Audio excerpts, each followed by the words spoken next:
warahmatullahi wabarakatuh. Halo teman-teman, di video ini saya akan membahas tugas UAS mata kuliah MSDM 1 dengan topik manajemen kinerja dan kompensasi yang saya kaitkan dengan kasus PHK. Bersama saya Nabila Futihatur Rizkia dengan NIM 2402111000089. Baik, selanjutnya kasus yang saya pilih adalah PHK massal di PT Sritek Indonesia.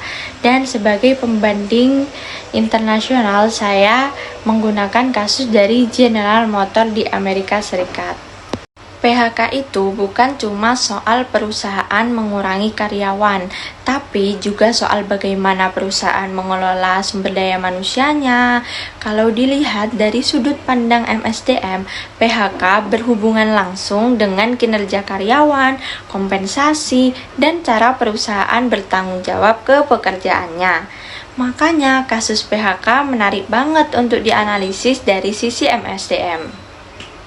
Oke, selanjutnya di sini saya akan memberikan sedikit gambaran tentang kasus PHK dari PT Sritek Indonesia.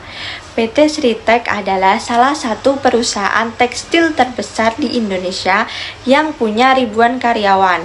Beberapa tahun terakhir, perusahaan ini melakukan PHK secara besar-besaran karena ada beberapa sebab. Yang pertama, pesanan ekspor yang mulai menurun. Yang kedua, kondisi keuangan perusahaan memburuk. Yang ketiga, PHK ini cukup berdampak besar baik bagi karyawan maupun lingkungan di sekitarnya. Kalau dilihat dari sisi MSDM, yang pertama, manajemen kinerjanya. PHK di PT Sritek lebih banyak dipengaruhi kondisi keuangan perusahaan, bukan murni dari penilaian kinerja karyawan. Akibatnya, karyawan dengan kinerja baik dan kurang baik sama-sama terdampak.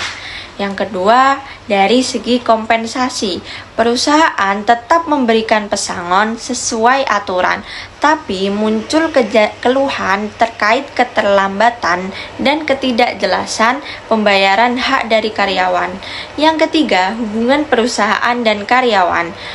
Komunikasi antara manajemen dan karyawan dinilai kurang terbuka, sehingga menimbulkan keresahan di kalangan pekerjanya.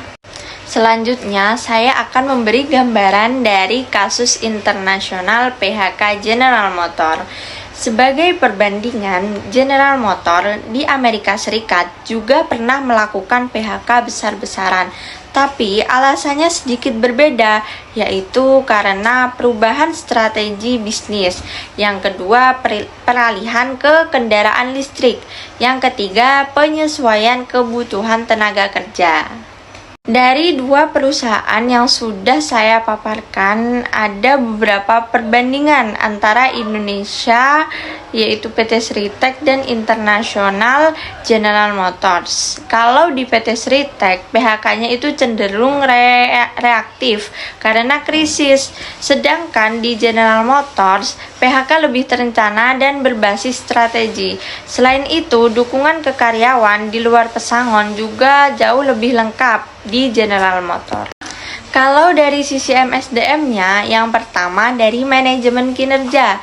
PHK dilakukan berdasarkan kebutuhan skill masa depan dan evaluasi kinerja.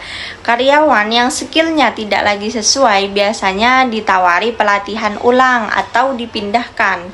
Yang kedua, kompensasi dan fasilitas.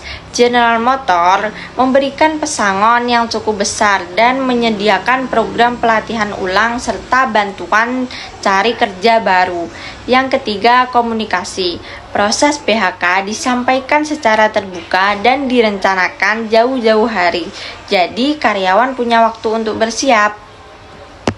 Dari dua kasus ini ada beberapa hal yang bisa jadi pelajaran untuk Indonesia. Yang pertama, PHK itu sebaiknya dilakukan berdasarkan manajemen kinerja yang jelas. Yang kedua, perusahaan itu perlu meningkatkan kualitas kompensasi, bukan sekedar memenuhi aturan minimum.